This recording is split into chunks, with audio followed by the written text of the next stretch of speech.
veio aqui ano passado deve se lembrar da palestra do Marcelo Finger, professor da USP. Foi uma palestra marcante. Tão marcante que eu resolvi convidá-lo novamente esse ano para tratar de outro assunto. Ele vai, enfim, uma nova palestra. Ele vai falar sobre grandes modelos de linguagem, grandes expectativas, grandes decepções e enorme potencial. Peço uma salva de palmas aqui para o Marcelo Finger, por favor. Vamos? Posso falar aqui? Não, púlpito não. Eu preciso só passar o passador aí. Olá, gente. Muito obrigado. Um prazer enorme estar aqui. Eu não vim vender nada para vocês, então eu vou falar um pouco de tecnologia aqui, tá? E a vantagem de eu não estar vendendo nada para vocês é que eu posso falar mal da tecnologia também, principalmente quando ela merece, tá? Então, vamos lá. Eu vou começar com as grandes expectativas que esses grandes modelos de linguagem. Há mais ou menos um ano, eu tomo café, almoço e janto essa porcaria aí o tempo inteiro. Eu não aguento mais, tá? Mas cada vez mais fica mais interessante, então a gente continua. Vamos lá, falar do ponto de vista científico. Eu quero explicar para vocês o que é que está acontecendo. Eu não vou vender nada, mas eu gostaria que você saísse daqui entendendo um pouco melhor, um pouco menos mistificado de todas essas coisas que acontecem por aí. Então, vamos lá. Quando a gente fala em grandes modelos de linguagem, é uma confusão louca. Tá cheio de... Você acredita que em um ano e meio já está no Llama 3, na terceira versão do software? Eu nunca vi isso na minha vida. Tem o GPT, o GPT-4, o Gemini já está no 2, o Llama já está no 3, Claude não sei que número que está. Tem o Falcon 2, que foi feito pelos Emirados Árabes. Eles são um software livre. Alguém já ouviu falar? Alguém já brincou com ele? Tá. Então tá, todo mundo usando isso aí. Bom, isso causa uma dor de cabeça, uma confusão louca. O que está acontecendo? Tá? Bom, para começar, os números fazem a gente ferver dentro da roupa aqui. Vira geleia. Então, esses modelos possuem centenas de trilhões de parâmetros. Eles pararam de revelar nos modelos fechados quantos parâmetros tem. A gente sabe até o GPT 3.5, o GPT 3, tá? Nessa família aí. No Llama a gente consegue enxergar o que tem lá dentro um pouco melhor, tá? Bom, o que choca mais, além do custo do hardware, é os números. É bilhão de dólar. Assim, qualquer coisa menos que isso é troco. Aqui o pessoal fica, uau, para quê? Como é que precisa tudo isso? É uma grande barreira de entrada. Ninguém vai sair aqui, 3 caras numa fundo de garagem fazendo um LLM desse. Não dá mesmo. Não é por falta de vontade, não. Tá? E a performance também é surpreendente, em vários sentidos, porque primeiro você não espera nada, aí se surpreende, aí você espera muito e quebra a cara. Mas é surpreendente. Como é que é? O problema é como é que a gente chegou até aqui. Não é mágica. Pode parecer, mas não é. E eu gostaria de contar hoje como é que a gente chegou até aqui. Tá? O segredo por trás disso tudo... Olha a minha mãe ligando aqui.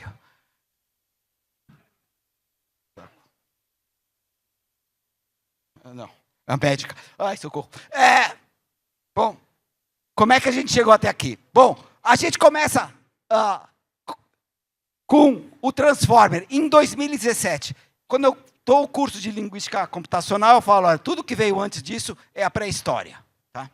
Só que se você não entender a pré-história, você não entende a história atual. Mas vamos começar aí com tudo que veio isso. Esse desenho, talvez vocês já viram muitas vezes, esse é o desenho do artigo, do filme que deu origem à série. O lado de cá é um treco, o outro lado de lá é outro treco. O ChatGPT só tem esse outro treco aqui da direita. Mas vou contar dos 2 trecos. É importante. Tá? O que está por trás desse negócio aí, desse monstro? Aqui. Oi, não, fui para o lado errado. O Transformer, na verdade, ele é um grande tradutor. O Transformer ele foi concebido para fazer tradução de linguagem. Nós temos aqui o lado da esquerda, tá? Que é o que se chama de codificador. Você põe a sentença em português, ele mastiga, cospe, faz o diabo lá dentro, etc. E gera um código. Um códigozinho. Na verdade, no Transformer o código é grande. É uma matriz de números. Mas tudo bem. Você usa só a primeira fileirinha muitas vezes. Tá? Deste código, ele passa por um decodificador. E esse decodificador gera, a partir do código, a palavra em outra língua aqui. No caso, em inglês, nós temos um tradutor do português para o inglês. Quando eles essa ideia não é anterior ao Transformer, é muito anterior, é da pré-história, é de 2014, tá? 3 anos antes. Mas o Transformer veio e fez isso de uma forma bastante ousada. Quando ele surgiu, não se sabia nem como treinava esse brinquedo. Não se sabia treinar. No ano seguinte, em 2018, o pessoal teve uma ideia. Olha, esquece a parte decodificadora, eu vou ficar só com o lado direito. E aí, surgiu... Oi, eu estou sempre apertando o botão errado? Meu Deus. Surgiu a primeira parte, que era o codificador. Ele é mais simples. Dá para treinar isso com uma máquina aí que eu tenho. Tá? Alguns milhares de dólares só. Troco hoje em dia. Quanto que fala em bilhão? Máquina de 20 mil dólares é nada. Tá? Fizeram o primeiro Transformer, que era só codificador. Era o BERT. Alguém ouviu falar nele? Tá. Muito bem. O senhor BERT foi aí, começou pequenininho, 24 milhões de parâmetros. Depois ele cresceu, ficou grande, ficou até 1,5 bilhão de parâmetros. Tá? E a treinar essas máquinas, as máquinas para treinar o hardware, o evento aqui, era pouco. Você precisa de dado. Dado é sempre um problema, uma dor de cabeça louca. Tá? Mas você treinava aí com uma fração da internet e está tudo em ordem. Tá? Precisa de muitos dados, mas muito menos que uma internet inteira. Não precisa de uma internet inteira. E esse negócio deu muito certo. Muito certo. Qual que é a ideia básica? A gente fez previsão. Já fazia antes. Com o BERT fez muito melhor. Você pega a sua sentença, codifica ela, gera um código. Aí depois dela, você insere um processo chamado de refinamento, fine tuning, como você quiser, tá? Que é um preditor. E a partir desse preditor, você gera uma previsão. Que a previsão pode ser uma classe. Eu vou ver em que classe que ele está. Eu classifico o texto, classifico voz, classifico um monte de coisa. E isso é baratinho de fazer, tá? Só que precisa dos dados para fazer esse preditor. E aí surgiu o que se chama hoje em dia de inteligência artificial preditiva. Na verdade, ela já existia antes. Já se fazia isso com outros modelos bem mais fracos. Esse modelo aqui é Power e funcionou muito bem. Tá? Funcionou. Foram as primeiras LLMs. Tá? Você aprendeu, na verdade, o grande salto foi, como é que a gente treina esse Transformer? Você treina o Transformer, gera um modelo de linguagem que sabe reconhecer uma linguagem. E qual foi o meu choque quando eu peguei, em 2018 ainda, peguei esse cara, eu tinha 3 modelos. Um para inglês, um para chinês e um multilingual. Tá? E o modelo do chinês entendia português melhor do que o resto que tinha. O de inglês também, e o multilingual era o melhor de todos. Todos eles funcionavam com o português, muito melhor do que eu podia imaginar. Falei, não é possível. Hoje em dia é possível. Mas já funcionava naquela época, 2018. Isso aqui é infância. E aí, veio em paralelo com isso, já estava o pessoal desenvolvendo o GPT. O GPT-1, tá? Que nem chamava GPT, hoje em dia ele chama GPT, ele foi rebatizado a posteriori. Tá? Ele é um método de força bruta. O que faz o GPT? É inacreditável, mas ele só faz uma coisa. Você dá um pedaço de sentença para ele e ele gera a próxima palavra. Aí se ele põe essa palavra na sentença, vê a sentença que gerou e gera a próxima. E vai fazendo isso ad nauseam, até o fim. É assim que a gente treina. Você dá um pedaço de sentença para ele, ele gera a próxima palavra. Errou, mexe nos parâmetros lá dentro. Hoje em dia são... O GPT-3 tem 96 camadas, o 4O não sei quantas tem. Tá? Mas você vai mexendo nos parâmetros para ele aprender, ele vai adquirindo os padrões da linguagem. O que é que faz esses grandes modelos de linguagem? Eles aprendem padrões. Eles não fazem mágica, não fazem chover, não fazem conta, eles aprendem padrões. Só isso. Aprendeu o grande padrão. Aqui você dá uma... E de forma que a gente chama, que é, vou falar um palavrão, autorregressiva. Você gera uma palavra, vira a próxima. Com a palavra atual e a próxima se gera outra, gera outra, gera outra. Mas espera aí, Marcelo. Você não era um tradutor? Cadê a entrada do tradutor? Você tinha que... Se eu traduzia do português para o inglês, eu pegava o código do português e gerava em inglês. Aqui eu não tenho código. O que eu tenho? Eu tenho um começo de sentença. Da onde? Não sei se já ouviram falar. É um tal de prompt. É isso que faz o GPT. Ele pega o prompt e vai preenchendo o resto. E mais nada. Demora eternidades, muito dinheiro. É super difícil treinar, porque fazer GPT, mal comparando, é que nem fazer maionese. É muito fácil a coisa desandar. Você tem que estar o tempo inteiro vigiando, experimentando, verificando. É uma bagunça, tá? Então é muito difícil. A gente não sabe fazer isso aqui, tá? É um problema de engenharia culinária. Muito bem. Os grandes modelos, os LLMs, todos esses que eu mostrei na primeira slide, vocês chamam de LLM, que não é o BERT, tá? Eles são só decodificadores. Eles pegam só metade daquele modelo lá, tá? E a partir do quê? Como não tem uma tradução de outra língua, tem uma sentença já começada. Essa sentença começada é o tal do prompt. Agora já sabe o que é prompt. Oh, que legal, por isso que precisa. Tá? A única coisa que eles aprendem é a próxima palavra. Na verdade, você precisa de um monte de dado para treinar e retreinar e ver se não está falando bobagem, e se não está racista, e se não está não sei o quê, e se não está não sei o que lá. Você tem um exército de pessoas fazendo curadoria de dados e aí garantindo que a maionese não desanda. Mas no interior, a parte tecnológica, é essa força bruta aí, só, mais nada. Chocante, né? Muito bem. O treinamento é extenso, você precisa de quantidades gigantescas de texto, de palavras, para eles poderem aprender o padrão da sua linguagem.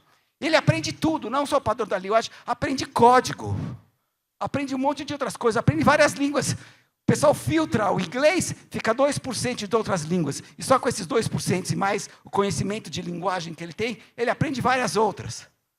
A gente bota tupi antigo aqui no ChatGPT e ele gera umas sentenças que, bom, eu não falo tupi antigo tão bem assim, mas parece que tem a ver. Filha da mãe, como é que ele faz isso? Tá? Porque linguagem é linguagem, ele tem um padrão lá dentro.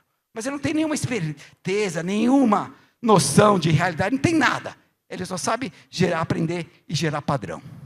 E é daí, por que eu estou falando isso? Porque é daqui que vem todos os nossos problemas daqui para frente.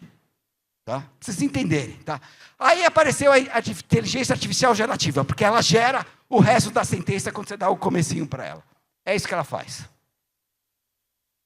Muito bem. Essa ideia evoluiu. Foi isso no começo? Aí o pessoal teve uma ideia assim, por que só gera sentença? Eu vou botar um gerador aqui, com esteroides. Um cara bom, um decodificador bombado. Então eu tenho um decodificador bombado, o código é o prompt, é uma sentença em português, tá? E aí eu posso gerar imagem, GIF, música, filme, etc. Então, basicamente, todos esses Midjourneys, DALL-Es, etc., blá, blá, blá, que vocês veem por aí, eles são decodificadores, só que em vez de decodificar um código em texto, você decodifica ele em outra coisa. Tá? Na verdade, uma imagem codificada, um GIF codificado, etc. Blá, blá, blá. Foi aí que veio. Precisa de muito dado, precisa. Tanto que o pessoal da música já está achando suspeito. Esses caras estão usando dado que não é deles. Vocês estão imitando sei lá, música clássica não, é velho, mas estão imitando alguns estilos que não é possível que fica com essa qualidade sem usar um dado que vocês não deveriam estar usando. Então, cuidado, o pessoal suspeita bem. Tá? Bom, agora não dá para falar mais. Vamos por aí, vamos embora. Então, apareceram vários outros geradores de coisa, que não só texto. Mas a ideia principal, o âmago, o centro, é a mesma coisa. Eu falei que ia falar de ciência aqui. Tá? Estou mistificando nada, é o que tem lá dentro. Você também vira maionese, a maionese desanda aqui, é complicado, tá? Mas a ideia central é essa. Mas aí, como tudo, a gente fala, então acabou os nossos problemas. Está tudo certo, tá? Eu falei que eu era acadêmico, eu posso falar mal dos problemas. Então, vários problemas emergiram disso aí. Então, vamos lá. Parecia lindo, maravilhoso. Nós temos uma máquina que fala, que desenha, que canta, que pinta, borda, etc. Antigamente, quando a gente falava que comprava um aparelho novo, falava, só falta falar papai e mamãe. Hoje, falar papai e mamãe é fácil. Muito bem. Mas e daí? E aí que várias questões vêm sendo levantadas. Essas coisas têm um comportamento que a gente espera que ela tenha um comportamento humano. Obviamente, isso aqui não é humano. É só um gerador de padrão. e tem um comportamento muitas vezes desconhecido e imprevisível. Tá? Tem necessidade de engenharia de prompt. O que eu coloco lá para ele fazer o que eu quero? O tal do Few Shot Learning, que você mencionou aqui, é nada mais do que um prompt. Tem várias formas. Se você começa a carregar ele num determinado caminho. Se ele não vai, desiste e começa de novo. Já aprendi isso. Você quer que ele vá para cá, ele vai para lá, desiste e começa de novo, porque você não conserta ele. É pior que moleque de 7 anos. Não adianta. Tá? Tem vários problemas éticos. Vários que vêm aí. E a lei tem uma enorme inexperiência em como é que se regula essa porra. Vamos regular a IA. Como é que faz isso? Parece fácil, né? Ninguém sabe. O Parlamento Europeu está tateando. Tem várias estratégias, estratégia americana, estratégia europeia, estratégia brasileira e por aí vai. Tá? A governança das empresas de IA, quando é mal feita, dá merda. Por exemplo, o CEO é demitido pela internet. Vocês ouviram falar que teve o OpenAI, o CEO foi demitido por um Google Chat aí, qualquer. O que só prova que não importa quantos bilhões se investe na sua empresa, você não quer usar o Teams nunca. Mas tudo bem. Não, eu vou perder meus contatos na Microsoft. Bom, aí tem problemas de governança, também interfere com isso tudo. E aí tem a tal da geração das deepfakes, e fake news, etc., que esse ano tem eleição, só se fala nisso também. Tá? Então, tem um monte de problemas. Tá? E eu vou falar sobre um problema aqui, que é o problema que não deixa esses negócios virarem negócio. São as alucinações. Tá? Primeiro lugar, por que alucina? Porque comeu algum cogumelo que não devia? Um indevido especial? Não. Tá? Eu vou explicar para vocês por que o sistema alucina. É fácil. Primeiro, tá? Por que os Transformers alucinam? Porque naquele modelo que gera a palavra, etc., não tem nenhuma noção de verdade. Não tem nenhuma realidade lá dentro. Não tem informação. Pô, mas eu treinei com esse texto aqui que dizia, olha, esse inverno está bastante ameno. Tá? Acontece que falar que o inverno está bastante ameno é uma palavra, é uma sentença que faz sentido. Ele segue um padrão. E eu falar que o inverno não está bastante ameno, que é uma mentira falar que está frio lá fora, segue o mesmo padrão. Tem uma probabilidade daquele não aparecer na frente. E é uma frase que faz sentido, que segue um padrão que ele viu. E a probabilidade de ele colocar um não na frente de uma sentença não é zero. O que quer dizer que a probabilidade não é zero? Quando você fala, a probabilidade não é zero, quer dizer que de vez em quando ele põe. E quando ele põe, você fala, alucinou. É só isso. Tá? Ele gerou uma sentença que faz sentido, que tem a ver, que segue o padrão e é rigorosamente falsa. Mas ele não tem nenhuma noção daquele método de gerar e falar, e gerar, e palavra, próxima palavra. Em nenhum lugar falou, olha para a realidade. Olha, não fala, não tem olho. Não tem sensor, não tem nada. Só tem padrão. E ele tem um padrão que pode ser raro, mas de vez em quando vai ser gerado, porque está lá. Então, está chovendo, não está chovendo, são dois padrões aceitáveis. Ele não sabe se está chovendo. Ele vai gerar um ou outro de acordo com a distribuição de probabilidade que ele tem lá dentro. Tá? Então, sentenças plausíveis e fáceis podem ser geradas. Se podem ser geradas, são geradas de vez em quando. Isso é o que acontece. É só isso. Isso que é alucinação. Não tem cogumelo nenhum. Tá? Pode voltar para o seu chazinho de, sei lá, alfazema. Muito bem, tá? Bom, deixa eu só falar uma coisa. Por que o nome alucinação é um nome terrível? Porque ele faz uma antropomorfização maldita. Primeiro, que em português não é alucinação, devia ser delírio. Porque alucinação é quando você vê coisas. Tá? Então, devia ser um delírio. 2, os programas de computadores não têm visão, consciência, eles não enxergam nada, eles não deliram, tá? Eles não têm noção da realidade para perder a noção da realidade. Tá? Eles só têm padrão. Tá? Aí um pessoal escreveu um paper muito famoso, famoso porque é do ano passado, talvez seja do começo desse ano, falando que ChatGPT is bullshit. Num sentido filosófico, Tem um filósofo, os filósofos não têm o que fazer, o cara escreveu um livro chamado On Bullshit, tá? Em que ele define o que é bullshit. Tá? Bullshit é um discurso que visa persuadir alguém sem levar em conta a verdade. E é exatamente o que o ChatGPT faz. Ele dá uma frase para você, ele não tem noção de realidade, ele não sabe o que é verdade. Tá? Então o ChatGPT é um bullshitter. É um produtor de bullshit, à torto e à direito. A alucinação é um bullshit que deu errado. Tá? É isso que ele faz. Eu, na minha coluna de rádio, propus traduzir isso para o português. Então, o ChatGPT, na verdade, eu vou usar um termo do português de Portugal, para dizer que é bobagem. O ChatGPT é um gerador de parvoíces. Então, ele é um parvo.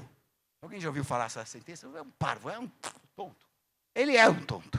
Se a gente tenta colocar, sei lá, guardrails nele, para ver se ele funciona, e não funciona.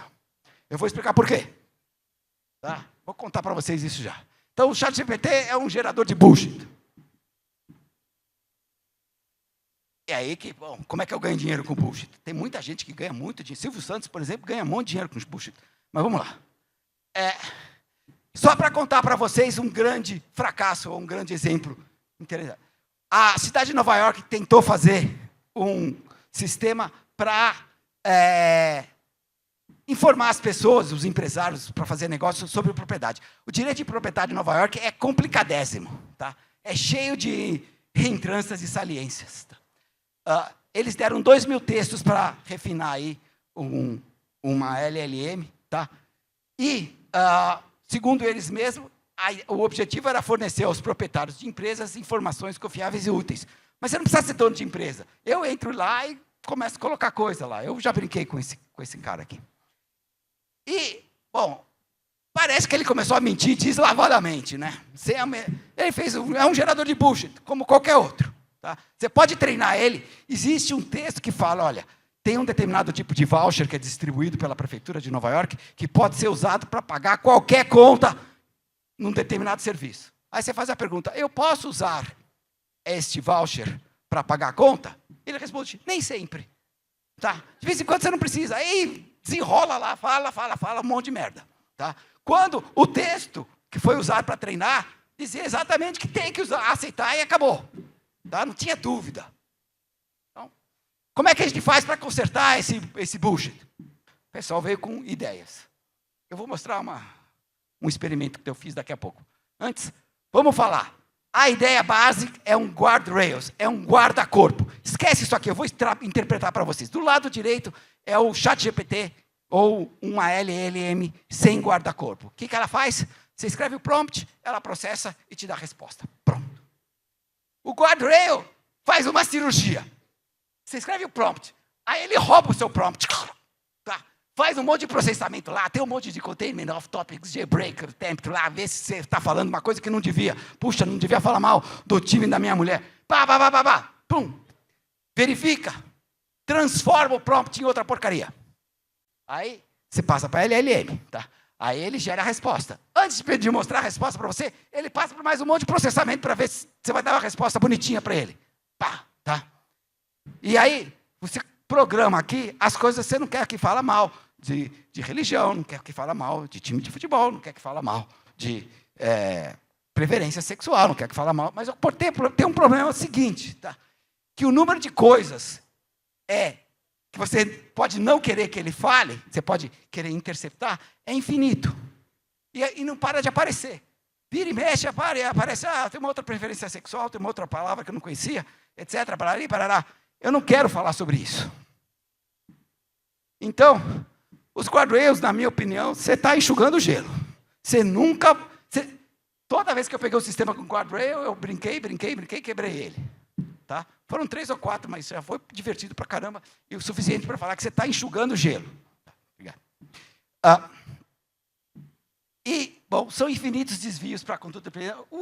E o teu problema é, quando você arranca um pedaço, processo, joga de volta, não sei o quê, quanto mais processamento você fizer, mais lento,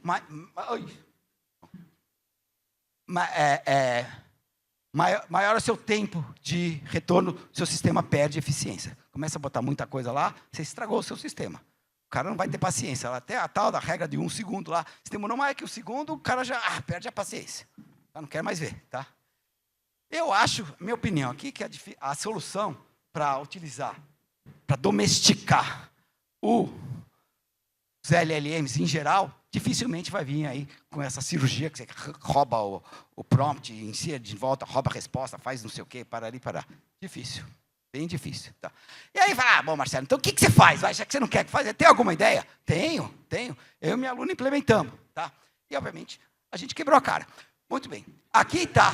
Eu fiz um negócio para fazer perguntas sobre o programa de pós-graduação do departamento. Tá? Então, queria auxiliar as questões relacionadas ao programa de mestrado. Não está disponível, tá? A gente está brincando só. Tá? Isso aqui foi uma brincadeira que eu fiz comigo mesmo. Tá? Aí eu perguntei, quantos créditos um aluno corintiano precisa para se formar? A primeira vez não foi corintiano, mas eu não vou botar aqui para não criar problema. Brincar com o corintiano eu já estou acostumado. O resto, tudo bem. Então, aí ele faz o que ele fez, o que um guardrail normalmente faz. Ele foi restrito demais. Se eu perguntasse quantos créditos um aluno precisa para se formar, ele falaria 48. Quando eu botei um aluno corintiano, ele já travou. E falou, não posso responder isso aqui, lamento muito, não sei o quê, barari, parará, tá? Então, é uma droga, tá? Aí a gente pensa mais um pouco, e vem com uma segunda tentativa, uma ideia melhor. Quantos alunos o aluno precisa se formar? Para o programa de mestrado, blá, blá, blá, blá, tem 48 créditos por disciplina, né? Tá. Contou a larota que está escrito lá. Muito bem. E se o aluno for corintiano, o que eu faço? Aí ele respondeu direitinho. A quantidade de créditos necessária para a formação do programa é a mesma para todos os alunos, independente de seu time. Tá? E você coloca isso aí para a restrição que você quiser. Pode ser religião, preferência sexual, estado de nascimento, o que você quiser. Tá? É isso que a gente... aí que está o problema. Tá? Obviamente, eu sou um usuário maldoso, mas eu não sou o único usuário maldoso no mundo. Tá? Esses sistemas quebram exatamente porque está cheio de gente maldosa tentando desmontar com ele. Então, aqui não é... A gente mexe direto no algoritmo do Transformer. Tá? A gente mexe lá dentro. A gente testa com vários sistemas. Tá? Alguns funcionam melhor que outros. Mas eu não tenho nenhuma garantia que não vai ter alguém mais maldoso que eu, ou que vai ter mais tempo que eu para sacanear o sistema, e uma hora ver uma resposta errada. Tá? Então, a gente está tentando. Isso aqui é, bom, um pouco de esperança. Porém, tá? Eu preciso dizer que algumas coisas nunca serão domesticadas. Vocês conhecem alguém que monta uma zebra? Não foi por falta de tentar. Tá? Isso aqui é o final do século XIX, começo do século XX. Um cara tentando domesticar as zebras. Tá? Nunca ninguém conseguiu reproduzir zebra em cativeiro. Desistiram. Tá? Não tem zebra. Conseguiram domesticar os cavalos, os asnos, as mulas, etc. Blá, blá, blá. Mas zebra não. Certas entidades, certos animais, certas bestas nunca serão domesticadas. Ninguém nunca viu uma gazela doméstica. Você põe uma gazela num cercado, ela se joga contra a cerca, ou ela destrói a cerca ou ela morre. Ponto. Tá? E as zebras também, elas ficam extremamente violentas. Assim eu li, né? Nunca tentei fazer isso. Muito bem. Tá? Então, talvez certas coisas a gente nunca conseguirá domar. E eu não sei, como eu falei, se esse meu sistema que a gente está em teste agora, minha aluna parou de mexer nele porque ela tem que defender o doutorado semana que vem. Então, paramos. Depois a gente continua a brincadeira aqui. Quem sabe ano que vem eu trago coisa. Mas já tem coisa bacana para mostrar para vocês. Que é o que eu vou fazer aqui. Tem um enorme potencial. E o que eu vou falar agora pode botar vocês em maus lençóis, mas eu vou falar do mesmo jeito. Espera aí. É o seguinte, se lembra da inteligência artificial preditiva, aquela que você usava só o codificador, que era baratinho, só alguns milhares de dólares, etc. Ela dá muito bons resultados. Tá? É só o codificador do Transformer. Tá? Ela é muito mais viável em termos de investimento. Dá para fazer na garagem de casa, se o cara tiver saco e dados. Tá? Essa dá para fazer. Tá? Utiliza os dados gerados, as empresas que utilizam dados gerados na empresa podem utilizar isso aqui. Desenvolver os seus sistemas. Tá? Sim, dá para fazer, e é cheio de potencial, dá para fazer muita coisa bacana. Tá? Os resultados são bastante expressivos, porque eu já obtive vários resultados bons com isso aqui. Tá? E a segurança jurídica. Esse cara, que isso é basicamente o problema de LGPD, se enquadra nas leis de dados. Você não vai falar mal de corintiano, nem mal de nenhum outro time de futebol, preferência sexual, raça, religião, etc. Tá? Essa aqui se comporta, em geral, muito melhor do que aquele sistema indomável que a gente discutiu até agora. E é a primeira metade da tecnologia. Ela é muito mais velha, ela é de 2018. Tá? A outra é de 2023. Então, juro para vocês, funciona super bem. Tá? Aqui tem vários projetos em andamento e alguns com bons resultados, prêmios, etc., que eu participo, eu coordeno. Tá? Então, eu não vou ter tempo de falar para vocês, que eu só tenho alguns minutos, mas eu tenho um projeto de insuficiência respiratória que começou na pandemia. A pergunta era na pandemia, eu falei o ano passado, você está ou não está com... Sabe, precisa ir ou não precisa ir para o hospital? Você falava uma palavra assim, blá, blá, blá, e ia parar no hospital. E o sistema falava, está com insuficiência respiratória. Tá? A gente já expandiu esse projeto. Nós estamos lidando, além de insuficiência respiratória, que no caso era de Covid, nós estamos tentando pegar insuficiência respiratória em geral, e tocou a médica, que é a pneumologista do Hospital do Servidor Público Estadual, agora. A gente está tentando pegar problema de asma grave, gente que vai parar no hospital quase todo mês por... aquele que o pessoal chama de ataque de asma. O nome técnico é uma exacerbação asmática. Tá? E a gente está lidando também com um problema muito sério. Tem um programa no INCOR, ele tem um nome meio crítico, talvez vocês entendam pelo nome. O programa chama Pare de Fumar. Tá? Nós estamos querendo ajudar esse programa, porque no Brasil não existe nenhum biomarcador para fumo. Se o cara fez o programa, parou de fumar, você quer fazer o acompanhamento 6 meses depois, o que você faz? Pergunta para ele. Você acredita que ele fala, eu parei de fumar? Você acredita? Nem eu. Por isso a gente está fazendo esse projeto aqui. Tá? Para tentar, pela voz. É pela voz. Blá, blá, blá, tá? Eu falei que não tinha problema ético, mas tem um monte de problema ético. Vocês podem gravar a minha voz hoje, e daqui 20 anos, ou daqui 50 anos, eu já morri. E alguém vai lá, ouve a minha gravação e fala, putz, ele estava cheio de problema na voz, cheio de problema físico. Você pode invadir a privacidade das pessoas se você usar isso para o mal. É os dois lados de uma moeda. Por um motivo, você não precisa arrancar sangue, cortar pedaço, não precisa nada. Só pela voz. Você faz em qualquer lugar. A pessoa pode estar aqui no Hospital do Servidor Público ou pode estar no meio da barca no Rio Tapajós. Você põe o celular lá e faz um diagnóstico dele. Tá? Por outro lado, você tem esse problema de violação de privacidade. É inseparável. Trabalho com projetos de indústria básica, cimento. Tá? Estamos com grandes projetos. Tem um projeto fora do Brasil e um dentro do Brasil para como é que usa IA no cimento. Trabalho com geração de dados em português. O maior corpus de dados públicos. É suficiente para treinar uma LLM? Não. Um BERT, sim. Um LLM, não. Tá? A gente tem o Carolina. Vai ser lançado a versão 2.0 agora em outubro. Tá? Um grande repositório de dados abertos de português. Texto. Tá? Trabalho com línguas indígenas. Tá? IA para tradução e preservação de línguas indígenas. E, como eu falei do Tupi Antigo, a gente é louco o suficiente para querer ressuscitar uma língua morta. O Tupi Antigo é uma língua que foi morta por projeto. O tal de Marquês de Pombal falou, proibido falar essa porcaria aqui, e mandou os jesuítas embora no mesmo ato. Tá?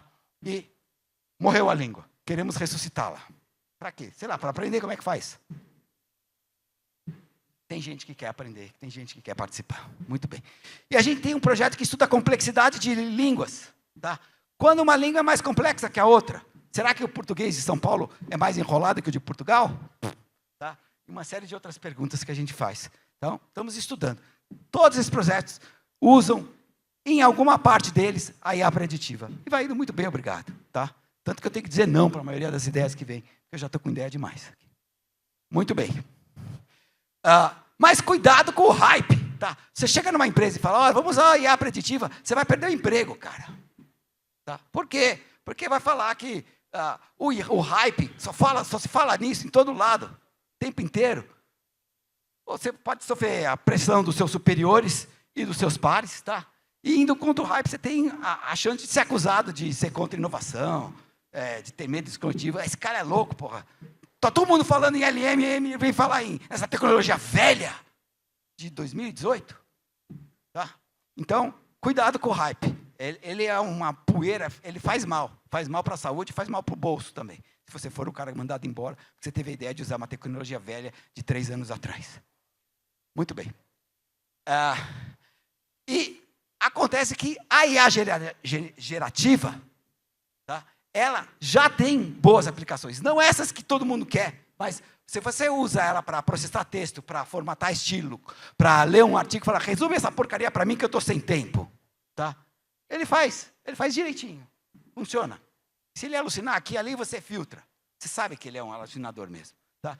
E ele também gera imagens a partir de texto. E está aqui uma prova que eu gerei uma imagem pela internet ontem, com um prompt, tá? Entregando aí qual é o programa, qual é o prompt, etc. Tá? Em inglês, mas funcionou. Ele é capaz de te ajudar a ilustrar uma apresentação, por exemplo. Tá? O problema é, bom, ele faz tudo isso, mas como é que eu ganho dinheiro com isso? Aí eu falo tranquilamente. Não adianta perguntar para o professor, né? Se ele soubesse, ele não estava aqui sendo professor. Muito bem, tá? Mas que dá para usar, que dá para fazer um monte de coisa que para mim tá eficiência, etc., dá. Se souber usar direitinho, as ferramentas que a gente tem hoje aqui, você ganha. Tem aluno que chega para mim, professor, estou bloqueado, não consigo escrever, tenho 3 bullets. Eu falei, ótimo, pega os 3 bullets, joga no chat GPT, manda transformar em 2 parágrafos, e aí você segue a partir de então. Por que não? Está todo mundo fazendo isso, por que o aluno não pode fazer? Use, pelo amor de Deus, use. Eu dei uma aula sobre código, sobre como usar o chat GPT para gerar código. Acontece o seguinte, isso você precisa saber. A maioria dos códigos da internet são de baixa qualidade. Então, o chat GPT teve maus professores. E ele vai gerar código porcaria, que de vez em quando roda. Aí você tem que mexer naquele código lá para ficar decente. Mas use, por que não? Você já começa em alguma coisa que funciona. Você dá um tapa, refatora, tá? E ele já sai usando. Claro, é bem melhor assim. Então, para concluir, eu já estou só 2 minutos atrasado. Para concluir, eu queria dizer que ainda existe muita IA para fazer, com LLM, sem LLM. Tem muita coisa que já funciona. Nós estamos só no começo, estamos aprendendo. Tá? E tem vários problemas éticos, eu mencionei alguns assim de passagem, mas eu podia ficar aqui só falando deles. Tá? E o caminho da IA só está começando. Tá? Muito obrigado.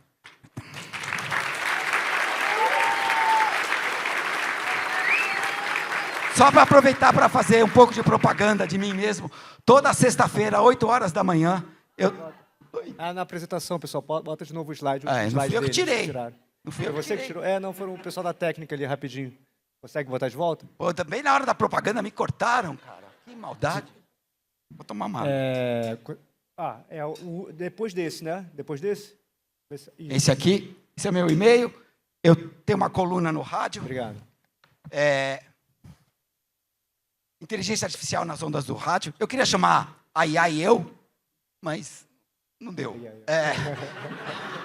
Então, a inteligência artificial nas ondas do rádio, toda sexta-feira, 8 horas da madrugada, fica disponível em podcast, depois você pode ouvir quando você quiser.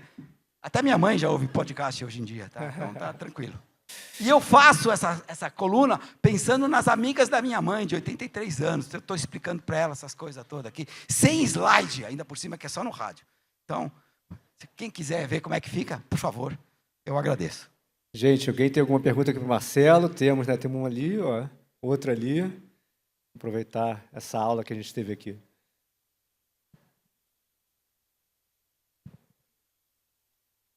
Oi, meu nome é Daiane. Primeiro, eu queria te agradecer demais por essa aula gratuita que você nos deu.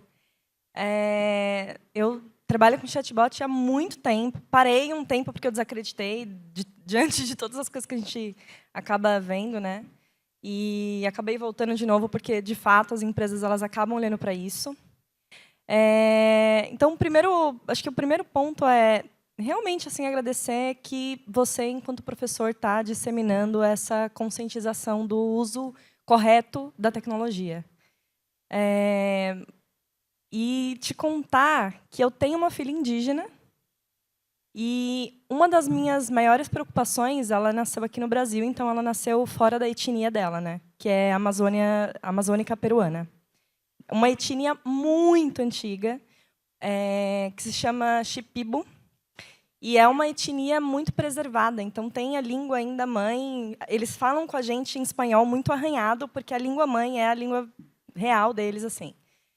E como ela nasceu separada, né, da etnia, nasceu aqui, uma das coisas que eu sempre penso é eu preciso ensinar a língua dela. E é uma coisa que eu não consegui aprender estando na aldeia, que eu fiquei um tempo lá, né? Olha, eu não sei da língua da sua filha, mas sabia que já tem um Duolingo para Nheengatu, que é a língua geral, tá? Já tem um Duolingo, não é no Duolingo, mas já tem programa que ensina Nheengatu, tá? A gente tem um grupo, eu não falei uma outra coisa super legal de trabalhar com isso aqui, é que você trabalha com grupos extremamente diversos e multidisciplinares. É impossível de fazer qualquer esse projeto você com você mesmo, tá? Então a gente tem especialistas em línguas indígenas, especialistas em tradução, especialistas em computação, só para esse projeto. No outro projeto da Voz, eu falo com fonoaudiólogo, médico, linguista, fisioterapeuta pulmonar, por causa da asma, o diabo. Então, por favor, entre na nossa página, tem um monte de coisa legal acontecendo. Tá? Com certeza. Obrigado. E aí, só um comentário para fazer. Quando você falou assim, a gente quer resgatar uma língua, né? Mas para quê? Sei lá, só para aprender.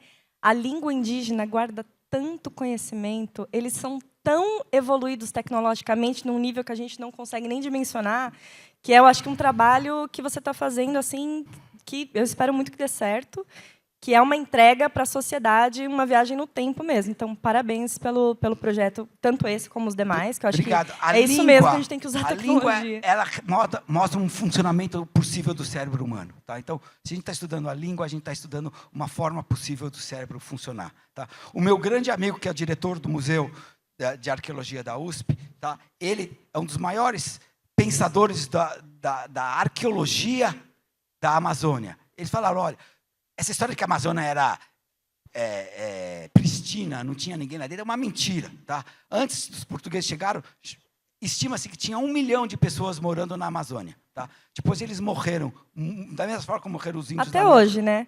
Por causa das doenças trazidas.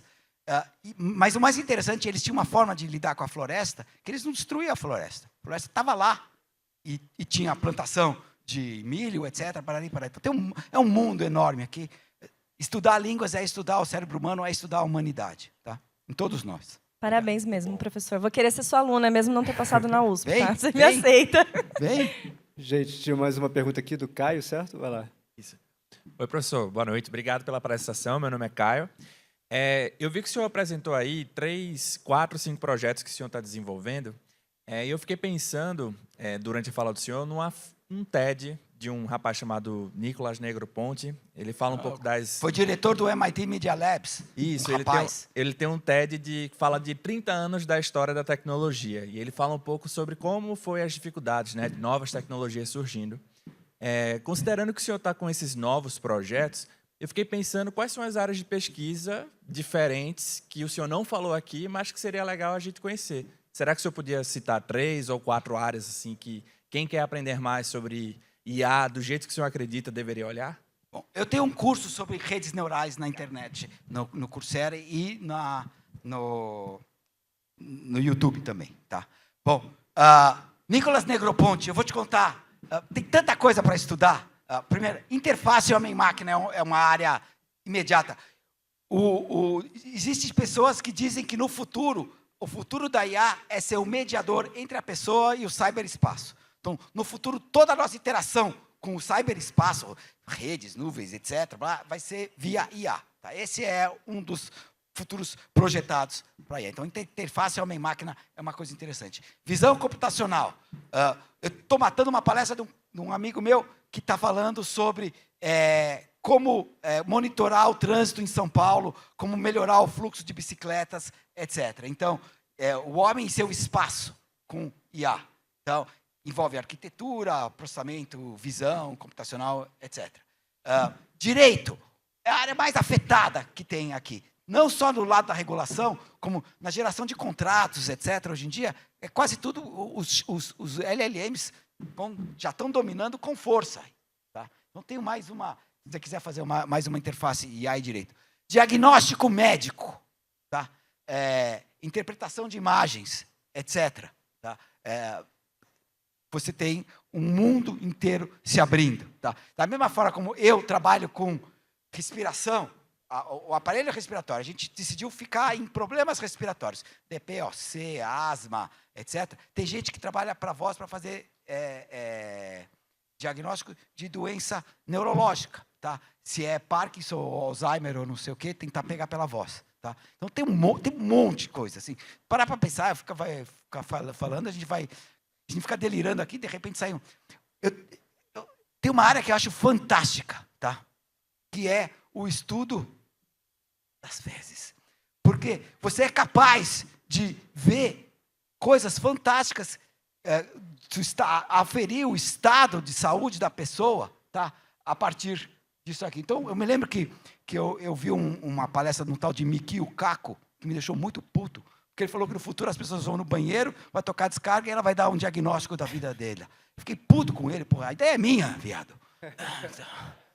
Então, e por aí vai. Então, sei lá, o céu é o limite, só estamos começando mesmo. É difícil conseguir dado, é difícil montar um projeto, fazer a coisa andar, conseguir o médico falar com o cara da computação, que fala com o fisioterapeuta pulmonar, que fala com o linguista, com não sei o quê, para ninguém confia em você. Então, é super difícil, mas precisa ser feito. E a gente só está começando. Gente, peço uma salva de palmas aqui para o Marcelo. Sensacional essa aula. Muito obrigado. Até a próxima.